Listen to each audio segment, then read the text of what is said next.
அத்தனை செல்வமும் உன்னிடத்தில் நான் பிச்சைக்கு செல்வது எவ்விடத்தில் வெறும் பாத்திரம் உள்ளது என்னிடத்தில் அதன் சூத்திரமோ அது உன்னிடத்தில்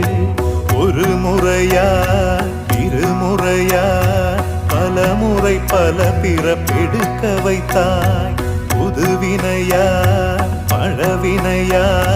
கணம் கணம் தினம் என்னை துடிக்க வைத்தாய் பொருளுக்கு அலைந்திடும் பொருளற்ற வாழ்க்கையும் புறத்துதே உன் அருள் அருள் அருள் என்று அலைகின்ற மனம் இன்று பிதற்றுதே அருள் விழியால் நோக்குவாய் மலர்பதத்தால் தாங்குவாய் உன் திருக்கரம் என்னை அரவணைத்துனதருள் பெற